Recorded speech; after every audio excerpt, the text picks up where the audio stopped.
We're going to talk about autism tonight. I want to just give you some facts about autism. 1 in 91 children are diagnosed with autism. The ratio is 4 boys to 1 girl. 1 in 58 boys has autism. It's the fastest growing developmental disability. More than $100 billion in estimated annual cost goes to autism. In 10 years, the annual costs are projected to be between $2 and $4 billion. Cost of life care can be reduced by 2/3 with early intervention and treatment. This is coming from the internet because I don't know what I'm talking about as usual, but I think these are true facts. My guests will verify it. A family with a child with autism will fund $3 to $5 million of services throughout the lifetime of the child. More children will be diagnosed with autism this year than cancer, diabetes, Down syndromes, and AIDS combined.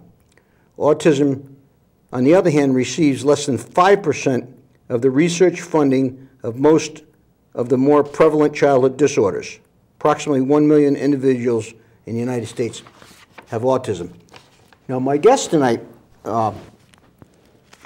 Catherine M. O'Boyle, Kate, and Brian Armstrong come from a career of teaching, and they've decided to revolutionize what's happening with the treatment of people afflicted with autism and many other problems as well.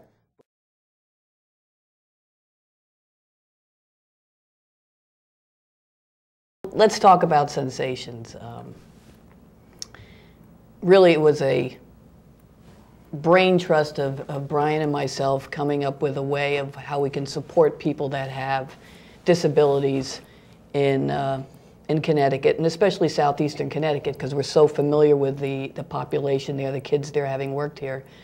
But we realize that a lot of people need services, and many times it's very difficult to afford them. So what Sensations is aiming to do is provide financial assistance to those families who'd otherwise be unable to afford or gain access to therapies or special treatments, as if you want to call them.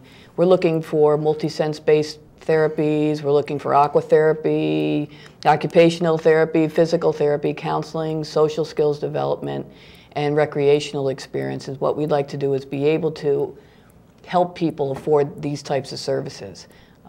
We know people need them. And as you said, the rate of autism, and we know, is going up and up and up, that people need resources in order to help their child, and we want to be one of those resources. You guys were involved in public education, and you got fed up with the system that's presently set up and feel that you're going to be able to service these people a lot better from a private organization. Am I off base with that? Well, I'm not going to say I'm fed up with education, because I think education has to address a lot of different issues with a lot of kids.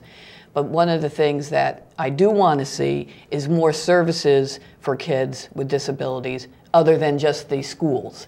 A lot of times when students are in a PPT, a planning and placement and team meeting, and service are being discussed, you can do services within the school, but what happens after school?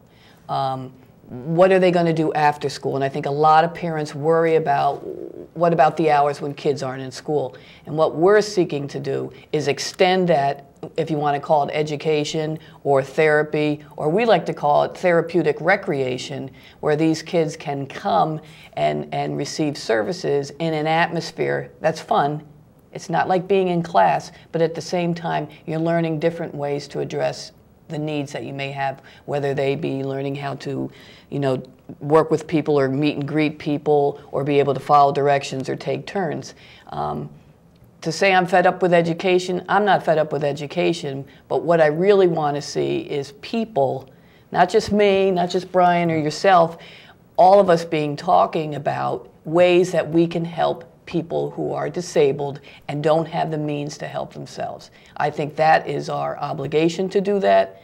And I think that Sensations, we're trying to raise money so we can help people do that.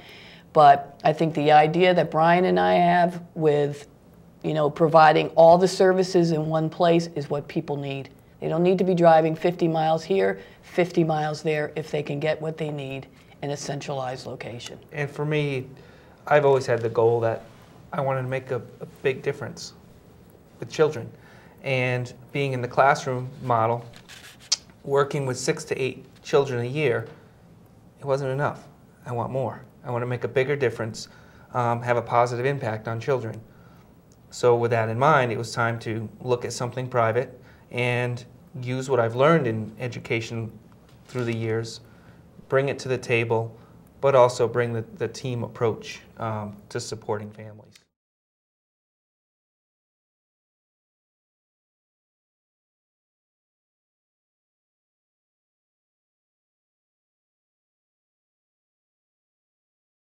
I mean, it can't be an easy family situation. No. No. I think from either the person who's got autism or the parents, it's got to be very difficult. And it is, and I think it's with anybody with any, if you have a child with any disability, whether it's autism, I'll speak personally, I mean, I have a nephew who has muscular dystrophy, you know, and what he faced living down in Alexandria, Virginia, looking for a job,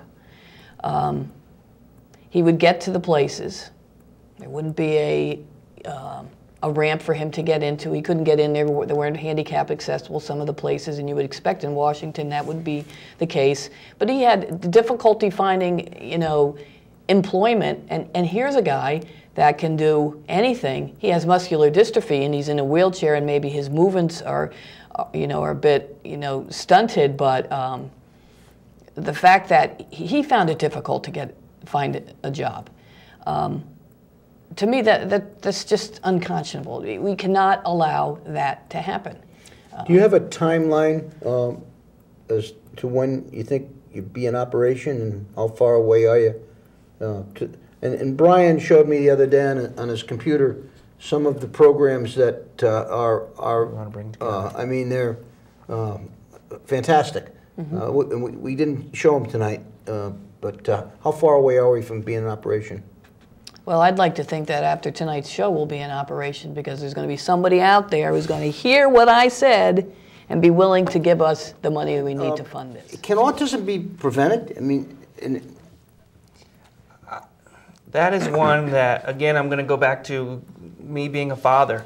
You know, when my child, it came time for the vaccinations that you hear so much about. I questioned my pediatrician. And, you know, my pediatrician just simply told me the country he was from, and he said, we don't do vaccinations. We have autism over there. The perils of not being vaccinated are far worse than Did you have autism. Your children vaccinated? I did. That alone, because I would not want to risk the other side of not having the vaccination.